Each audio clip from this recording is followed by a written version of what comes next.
Bueno, después del día tan completo de ayer, espero que todos hayamos descansado y estemos frescos para este segundo día. Empezamos con la oración que me acaba de encargar ahora mismo el Padre Arenas, que me toca a mí también hacerla. Un peregrino, camino de un santuario, se preguntaba: ¿qué tiene Dios? Y un compañero que caminaba junto a él le respondió: Dios tiene un corazón grande para permitir que nos pongamos en camino hacia Él. Tengamos esta oración en la que pidamos a la Virgen, entre otras cosas, que sepamos vivir el corazón gigantesco que ella tiene. Un corazón misericordioso y atento a todos, especialmente a los afligidos. Pedimos por la Iglesia, para que sea un cauce por el que los hombres descubran que Dios sigue derramando sus bienes, su ayuda y su generosidad. Roguemos al Señor. Por todos los que hablan mucho y no hacen nada, para que sepan que al final de la vida se nos juzgará en el amor que dimos o en el odio que repartimos. Roguemos al Señor. Por los que solo valoran lo que ven, para que descubran la riqueza de la fe. Una fe que nos dice que Dios nos acompaña en la medida que nos abrimos a los demás. Roguemos al Señor.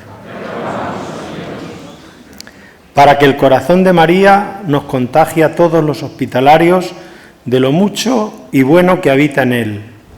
Paz, amor, justicia, esperanza, alegría y misericordia. Roguemos al Señor. Seamos sal y luz para la hospitalidad. Sal dando gusto a tantas situaciones amargas de las personas. Luz alejándonos de las malas palabras y las malas obras. Sal llevando una vida como Dios quiere. Luz aportando ilusión a nuestra familia. Sal creyendo y renovando nuestra fe. Luz aconsejando a quien necesite nuestra voz. Sal aportando fe y esperanza a nuestra sociedad. Luz acompañando a los que viven en soledad. Sal saboreando la presencia de Dios. Luz caminando como hijos de Dios. Sal anunciando y celebrando la presencia de Dios. Bueno, la ponencia primera de esta mañana es laicos comprometidos con el carisma. Los ponentes son Pedro Lozano, Celia Monteagudo y Enrique Alarcón. Y como Pedro sabe mucho de esto, pues ya que los presente él. Buenos días.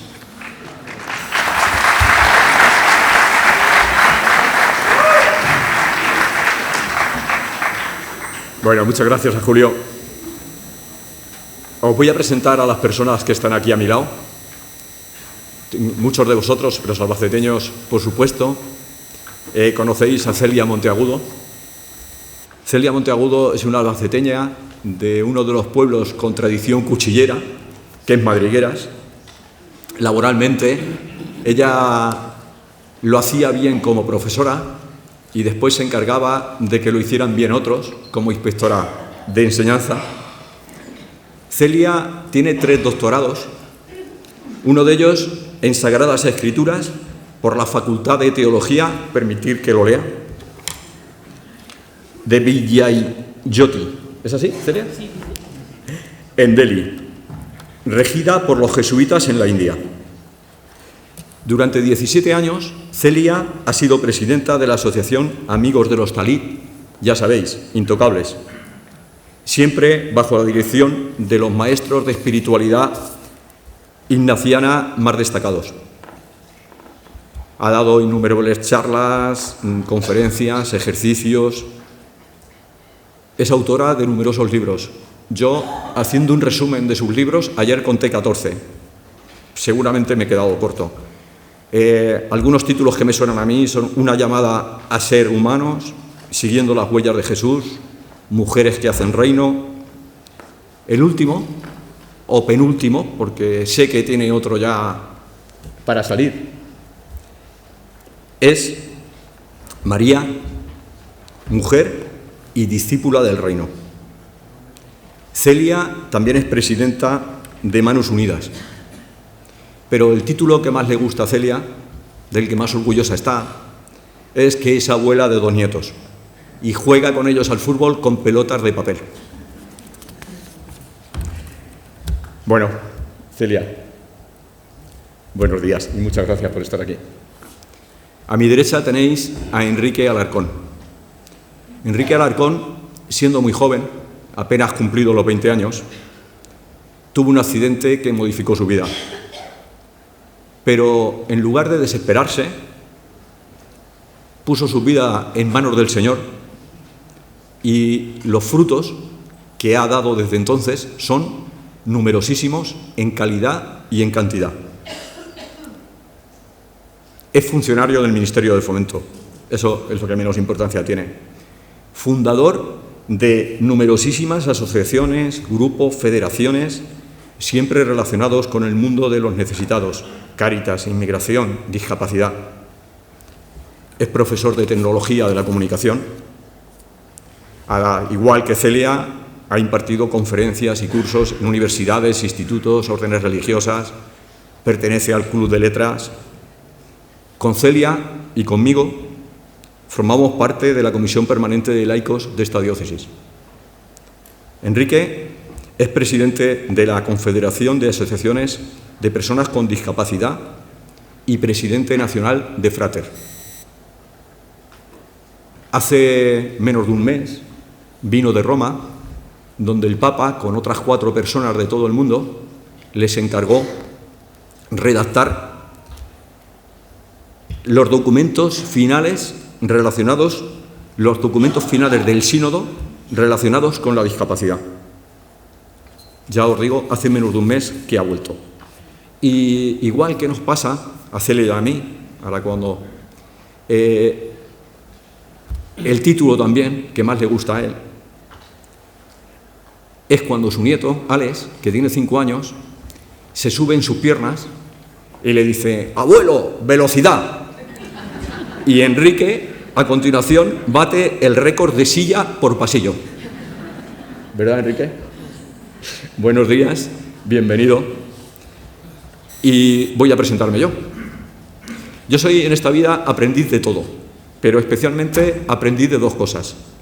Aprendiz de hospitalario y aprendiz de carmelita descalzo seglar. También mi mejor título es ser abuelo. En mi caso, a mí lo que me toca es jugar al baloncesto. Y como conocéis mi estatura, ya os hacéis una idea de lo que me cuesta. Bueno, pues hecha esta presentación, vamos a ver del tema que vamos a hablaros hoy. Hospitalarios comprometidos con su carisma, con nuestro carisma. La definición que más me ha gustado a mí de las que he leído de carisma es que el carisma es un don gratuito de Dios que atrae o fascina. ¿Y cómo debe ser un hospitalario para atraer o fascinar? ¿Cómo debe ser un hospitalario para ser ejemplo? Comencemos con los protagonistas. Los protagonistas son María y el enfermo. Pues del primer protagonista nos va a hablar Celia. Celia, ¿cómo llegas tú a María y qué significa para ti hoy? Muy buenos días a todos. Antes de nada, mi agradecimiento a la Hospitalidad de Lourdes de Albacete por su acogida, a través de la cual y en varias visitas a Lourdes, pues he sentido esa llamada a conocer a María, a los hospitalarios y a los enfermos. Unos encuentros que me han enriquecido muchísimo. Y buenos días a todos los asistentes, en especial a las personas que vienen de fuera. ¿Cómo llego a María? Pues llego a María por la curiosidad, por la acogida y la devoción con quienes he compartido viajes a santuarios marianos. Mi conocimiento de María era muy limitado y superficial. No era mariana. En mi mente tengo grabada la imagen del regreso del hijo pródigo del pintor Rembrandt, que cuelga en la pared de mi dormitorio y que desde hace muchos años, siempre que hago oración, me dirijo a Dios como Padre, arrodillándome cada vez que me siento culpable y pidiéndole perdón en esa postura que tiene el hijo pródigo. ¿El motivo de no ser mariana? Pues yo creo que es porque en mi pueblo, a diferencia de los pueblos de alrededor, las fiestas son en honor al Cristo de las necesidades. Y allí vamos a descargar todas nuestras necesidades. Sin embargo, en estos últimos años, 2 acontecimientos han sido determinantes en mi vida para conocer a María de una manera más profunda. Por un lado, mi experiencia de peregrinación en el santuario de Medjugorje, en Bosnia-Herzegovina, y por otra en el santuario de Lourdes. En ambas peregrinaciones llego a comprender que no podemos separar lo emocional de lo racional. La devoción a María, en consecuencia, la figura de María crea profundos lazos afectivos entre el devoto y María. Y ha sido mi experiencia personal el ver cómo algunas personas sienten profundamente en su corazón el deseo de visitar un lugar de peregrinación o hacer una oración en un santuario mariano. Estos lazos afectivos también se forman en grupos, en asociaciones y en comunidades, aumentando el sentido de comunidad y de unión del grupo. La Virgen, que se convierte en patrona de un pueblo o de una asociación, se convierte en un lazo afectivo entre todos sus miembros, y eso lo he visto en la Hospitalidad de Lourdes. La fe, por tanto, es un acto que combina experiencia, lo emocional y lo racional. Y como resultado de estas peregrinaciones y las experiencias vividas en ellas, comienzo a estudiar a María y me pregunto, ¿María está ocupando en la vida del creyente el lugar que le corresponde? ¿O recurrimos a una María que nada tiene que ver con la Madre de Jesús? Es decir, ¿a qué María recurrimos? ¿A la María de la fe o a la María de la tradición? Lo primero que descubro yendo al Nuevo Testamento es el silencio clamoroso sobre María. Y ahí empiezo a estudiar en esos textos concretos del Nuevo Testamento a ver qué me dice María. Y os puedo decir que María me enseña muchas cosas. Y paso a decirles, María me enseña a ser discípula del reino. ¿Y cómo me enseña? Pues me enseña a orar en silencio. Porque en el silencio es donde puedo escuchar los planes que Dios tiene para mí.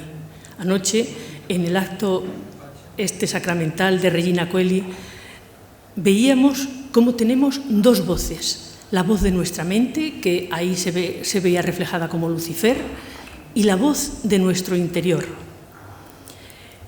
Bueno, pues cuando yo voy a hacer oración y estoy en silencio, yo tengo y escucho los planes que Dios tiene para mí, yo tengo 2 opciones, o escuchar esa voz del ego de Lucifer o escuchar la voz de mi interior. María obedece en libertad a esa voz que escucha, al plan salvífico de Dios, diciéndole, hágase tu voluntad.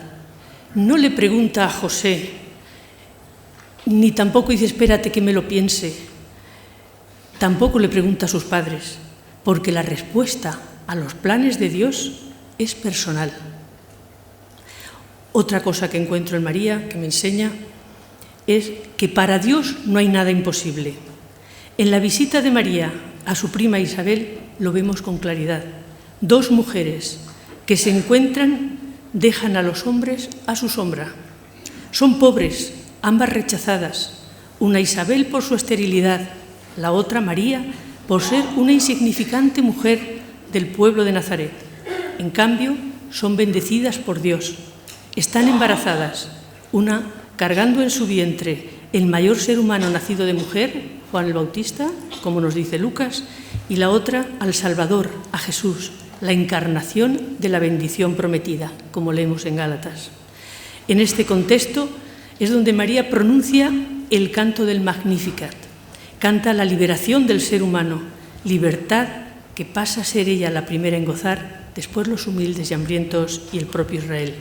Dios a través de María, nos dice que para Él no hay nada imposible, porque en esa cultura patriarcal en la que la mujer no valía un pimiento, nos muestra el valor de la mujer a través de ese Magnificat.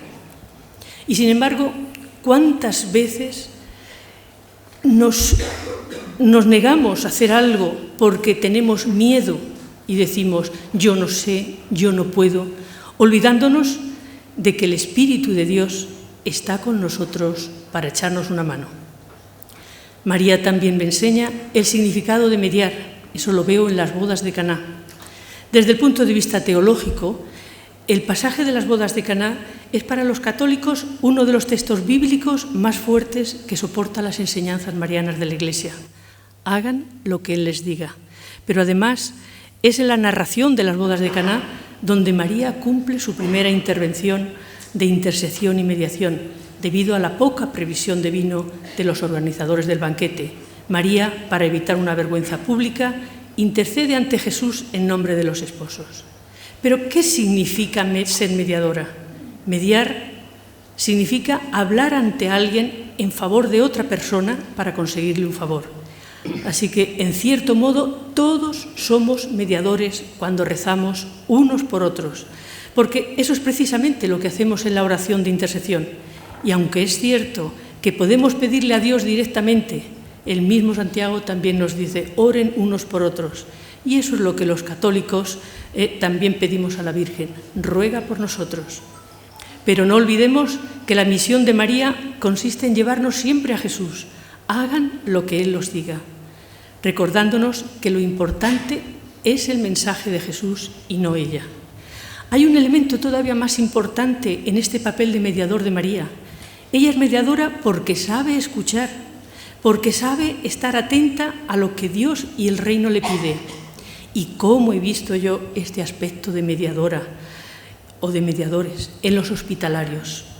¿Quién no tiene en su mente a esas niñas que llevan el agua en las procesiones para dar de beber a los enfermos y peregrinos, o los hospitalarios que están sirviendo en los comedores, o quienes bien temprano se levantan para arreglar a los enfermos y lavarles? Esto es por poner unos ejemplos. Todos estamos llamados a ser mediadores, a escuchar lo que Dios nos pide en cada momento.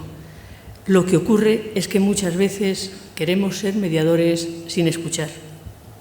Pues María también me enseña que la relación filial con Dios Padre es mucho más importante que la que se tiene con la madre o el padre terrenal.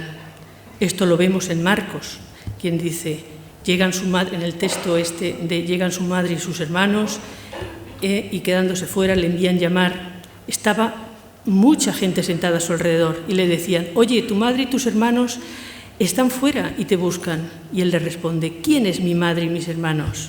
Y mirando en torno a ellos, al corro donde estaba sentado, dice, estos son mi madre y mis hermanos, quien cumpla la voluntad de Dios. Este es mi hermano y mi madre. Tal. Bueno, pues aquí vemos en el contexto del reino que los lazos familiares se subordinan a los lazos que la fe crea. Es más importante el grupo que se sienta alrededor de Jesús que los familiares de Jesús que permanecen fuera en la puerta. De manera parecida, en otra ocasión Jesús utiliza el mismo argumento. Se trata del episodio que recoge Lucas.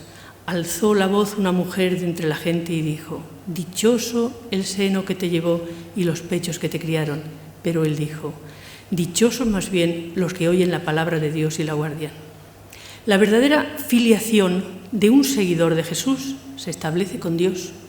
Con esta respuesta de Jesús entendemos que la bienaventuranza principal de María consiste no solo en haberle concebido y criado, sino haberle escuchado y puesto en práctica su palabra, en haber creído en él, tal como lo exclamaba su prima Isabel, feliz de ti por haber creído. María también nos enseña que el amor de madre ha de ser un amor sin apegos. María como madre, además de sus cualidades maternales, ternura, cobijo, acogida, siempre estar abierta al abrazo y al perdón, me enseña que no tengo que apegarme a mis hijos o ampararme en el falso amor de madre que quiere controlar presente y futuro de sus hijos, sino ser una madre que trata a sus hijos con autoridad, porque la autoridad convence y no impone. Y finalmente María me recuerda que no hay cristianismo sin cruz. La catequesis de María debe enfatizar este punto para que los cristianos aprendamos que en la vida vendrá la cruz si somos testigos de la verdad y de la justicia. Pero primero una aclaración: no podemos identificar cualquier sufrimiento con el sufrimiento en la cruz, porque el sufrimiento es parte de la vida. Cuando hablamos de la cruz y de los crucificados, nos referimos a todas esas personas que son víctimas del pecado, de las decisiones egoístas de otro, o también cuando se denuncia o se planta cara ante las injusticias que condenan a otros al abandono, a la marginación y al hambre, y como resultado eres perseguido o asesinado, como en el caso de los profetas y de la Iglesia, que es perseguida también hoy en día. Bueno, pues María vemos que es una madre que sufre y llora frente a Jesús, inocente y víctima del odio. Ha acompañado a Jesús desde la sombra, pero en el momento de la muerte, de la pasión, sale a la luz, se hace visible para que todo el mundo sepa que a pesar de los riesgos y del miedo, ahí está, y así lo hacen constar los evangelistas.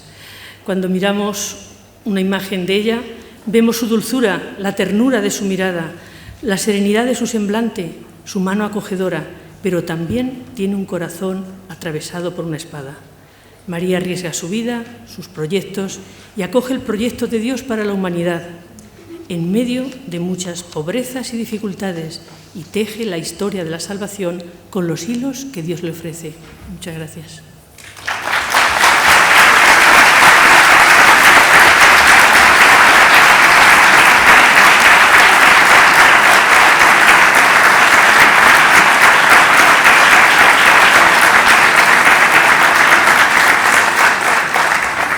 Muchísimas gracias.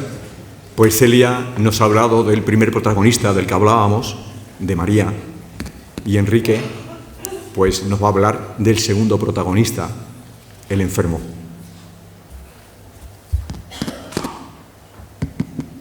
Sí. Muy bien, Pedro, pero hemos visto a María, vamos a ver al enfermo, pero ¿y los hospitalarios dónde quedan? Yo creo que tú tienes que decirnos algo, ¿no? Claro. Menos mal que lo quiero. Hospitalarios, hospitalario. A la pregunta esa de ¿qué es hospitalario?, que me hace Enrique, o ¿qué son hospitalarios que me hacéis vosotros?, lo primero que me viene a la mente es contestaros lo que decía Becker, nuestro poeta: hospitalario eres tú. Bueno, pues si hospitalario eres tú,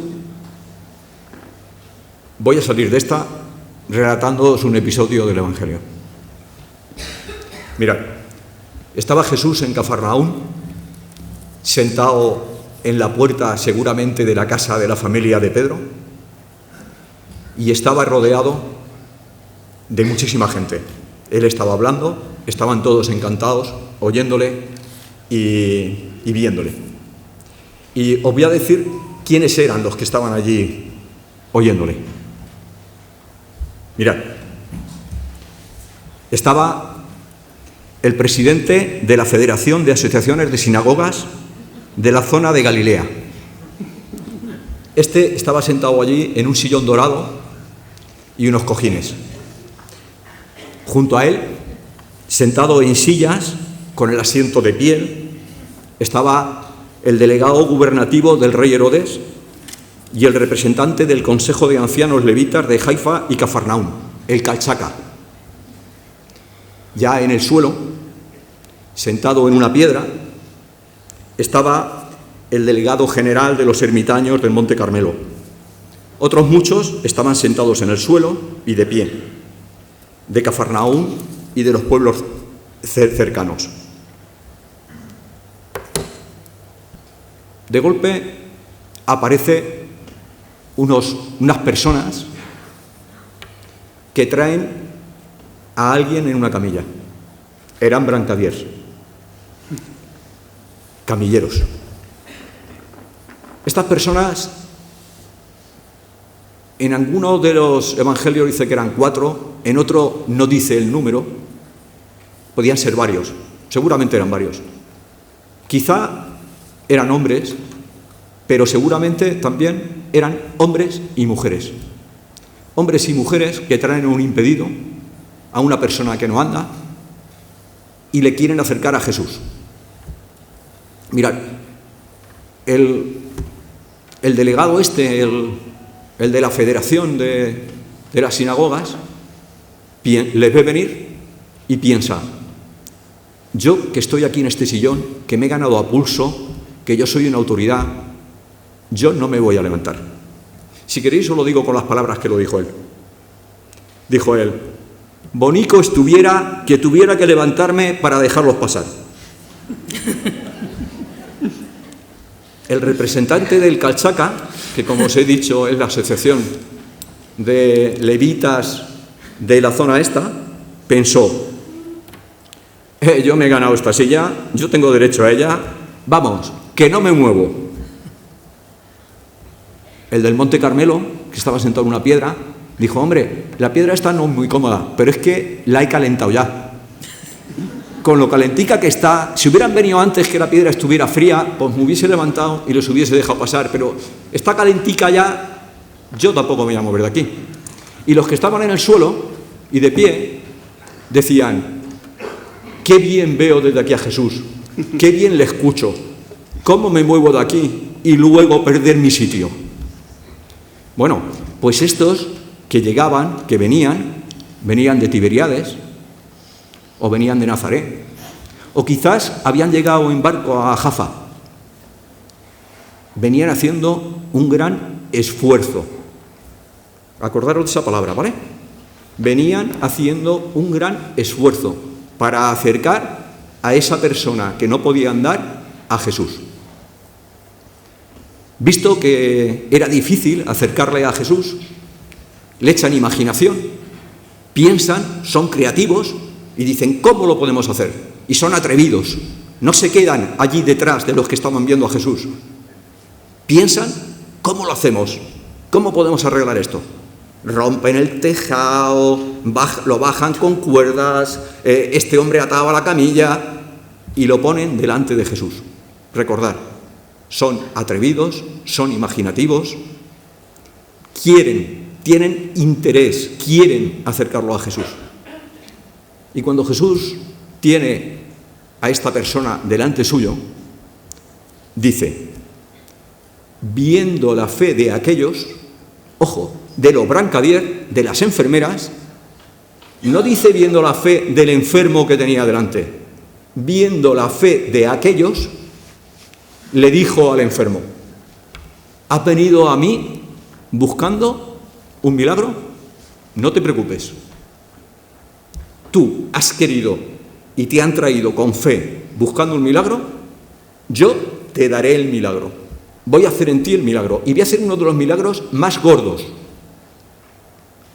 Te perdono los pecados. ¿Qué os parece?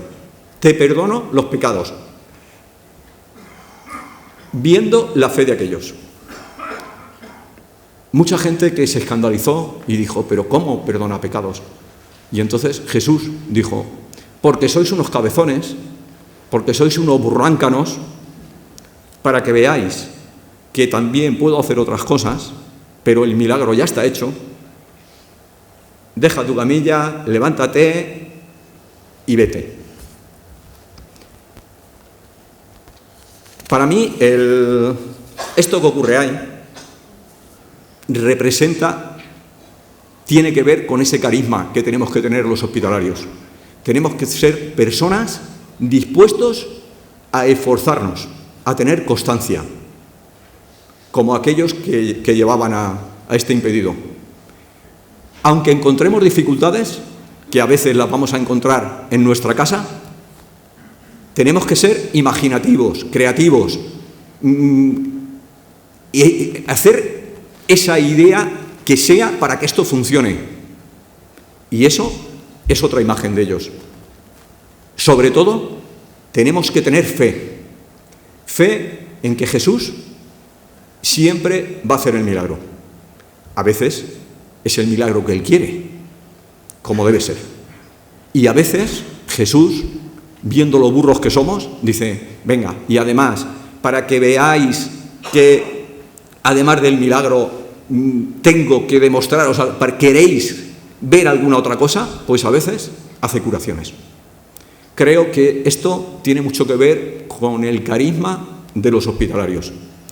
Y luego me entra aquí la idea que Celia nos acaba de decir. María, mediadora. Nuestra Señora de Lourdes, mediadora. Mediadora entre los hospitalarios y Jesús. Mediadora entre los enfermos e impedidos y Jesús. Mediadora para todos los que somos sus hijos. No se puede tener mejor mediador. Me quedo aquí. Ahora, Enrique, pues tú como enfermo te toca el punto siguiente.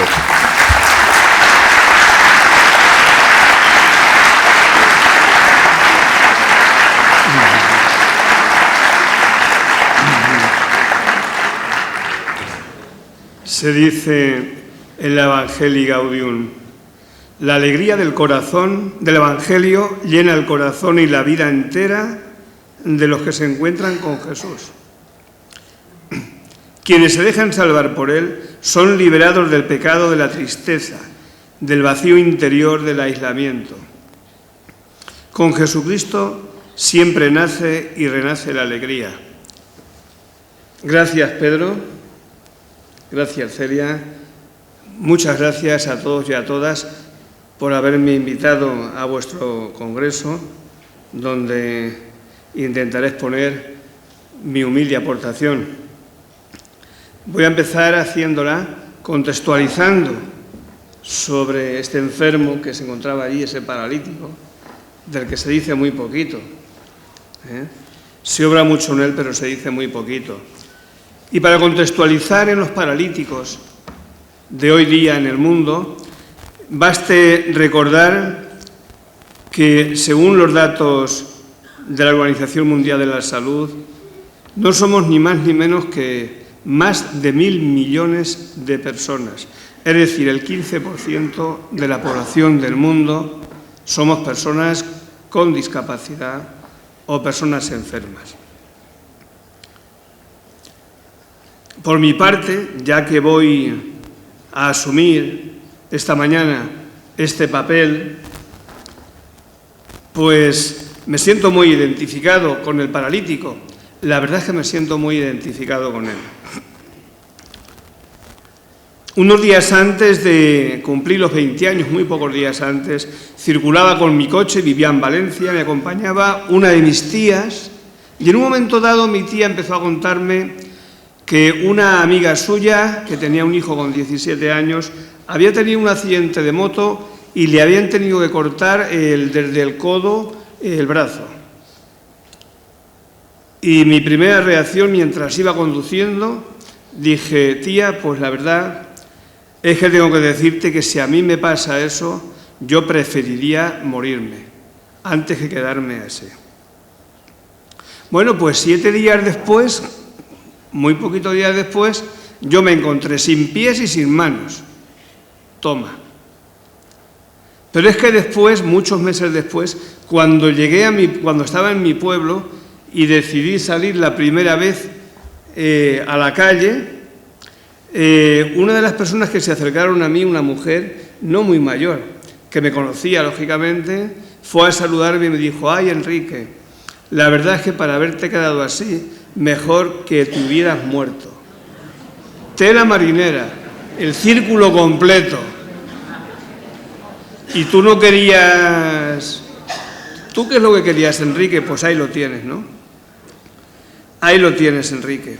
Bueno, pues pasaron unos meses, 1 año y pico, en esa situación de derrumbe total, como suele pasar en cualquier persona, sobre todo cuando es una lesión traumática, en esas edades tan tremendas, ¿no? Pero resulta que también un día aparecieron por mi puerta 3 camilleras. A ver qué pintaban allí 3 camilleras. 3 chicas, una de Motilla, otra de La Jara, otra de no sé dónde, y que me habían escuchado hablar de que yo estaba allí en silla de ruedas y venían a visitarme.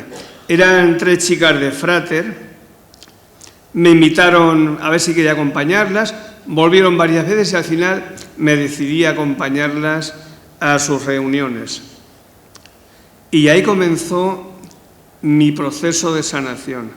Ahí fue donde aquellas 3 camilleras me dejaron a los pies de Jesús.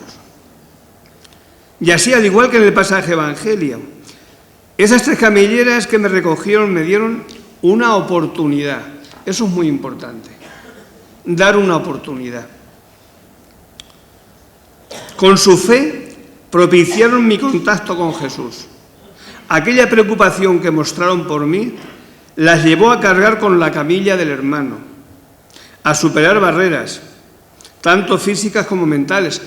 Pensemos que estoy hablando de finales de los 70, cuando se escondía a las personas con discapacidad. Y era vergonzoso. Yo recuerdo, ya cuando estaba metido en Frater, que llegábamos a algún pueblo buscando a alguien para hablar con él, acompañarlo, y preguntando hasta a 10 metros de la puerta de su casa, y nadie en el pueblo sabía que existía, porque sus padres, a pesar de llevar 8 años parapléjico, nunca habían mostrado a la persona. Aquellas muchachas dejaron atrás las actitudes que suelen victimizar y culpabilizar la culpa a las personas con discapacidad. Ellas ayudaron. ¿Por qué? Porque tenían esperanza. Tenían esperanza. Es por lo que este evangelio resuena profundamente en mí. Experimenté claramente esos 3 pasos de levántate, toma tu camilla y anda.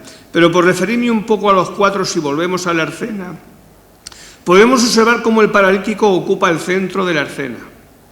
Al presentarlo como un enfermo que yace en la camilla, ¿quién lo define? ¿Cómo se define? Lo definen sus limitaciones. Sin nombre, sin opinión, sin participar. No importa quién es, solo importa su enfermedad. Lo traen entre los 4 y él permanece tumbado en la camilla, ajeno a lo que los demás hacen y dicen.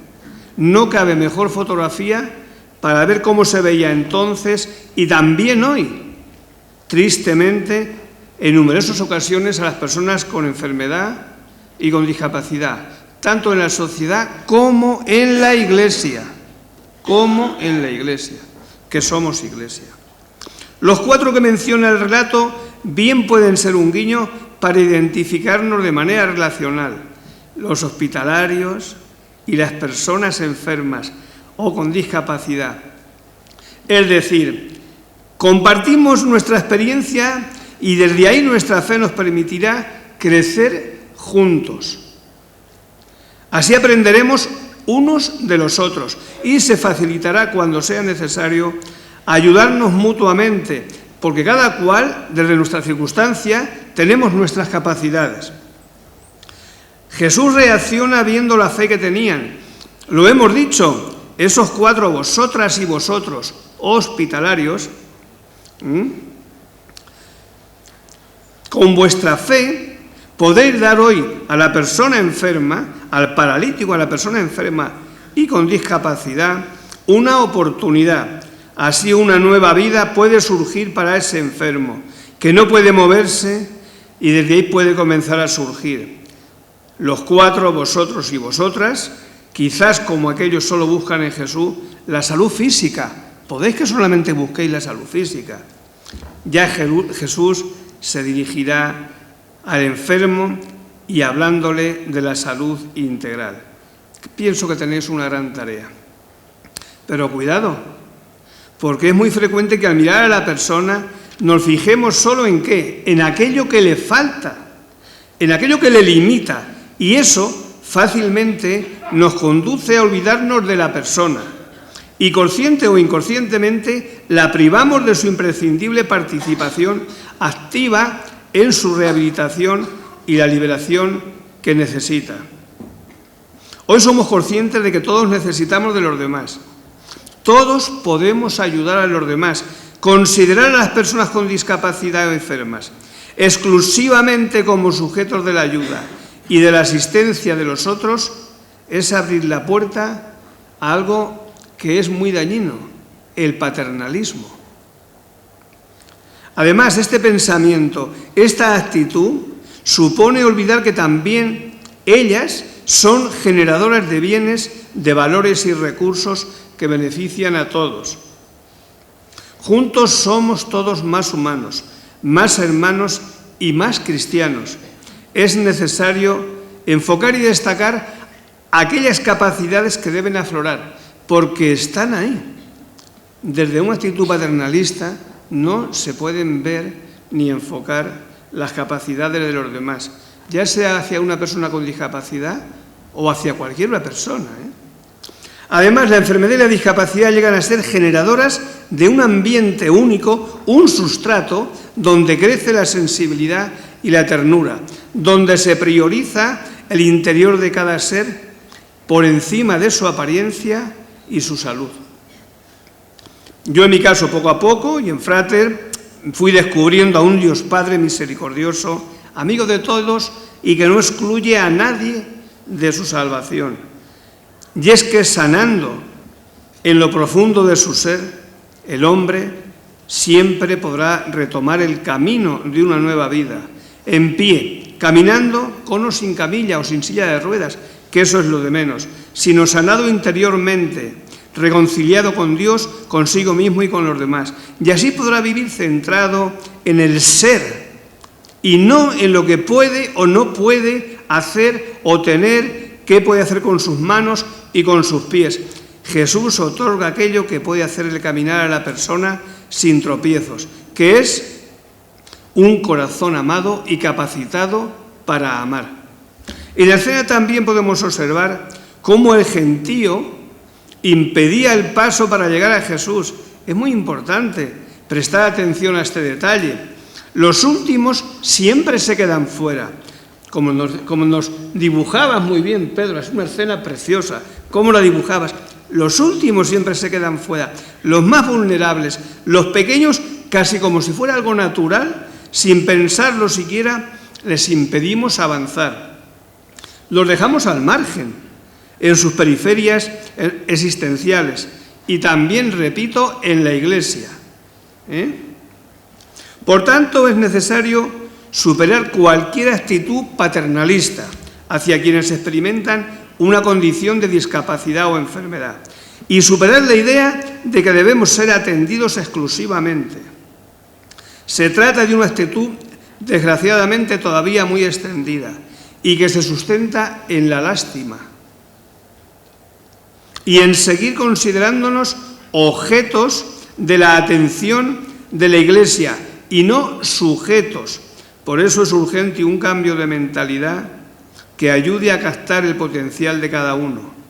Un día yo estaba en Madrid, en una época que vivía allí muchos años, y entonces iba todavía en la silla manual. Me empeñé en ir con ella, bueno, más que empeñarme es que entonces no había sillas de ruedas eléctricas. El caso es que iba a cruzar allí una de las avenidas anchas que hay y como le podía dar muy poquito, con mucha lentitud y con mucho esfuerzo, pues casi de milagro conseguí llegar antes de que cambiara el semáforo a la otra parte. Me quedé allí junto al semáforo recuperando fuerzas y en esto que por detrás se acerca un joven que no tendría más de 30 años no tenía. Me agarro de la silla y me dice: no te preocupes, que yo te voy a ayudar a cruzar la avenida. Y yo digo: no, pero escúchame, pero si yo acabo de... No, tú tranquilo, que yo estoy aquí para hacer lo que hay que hacer. No, pero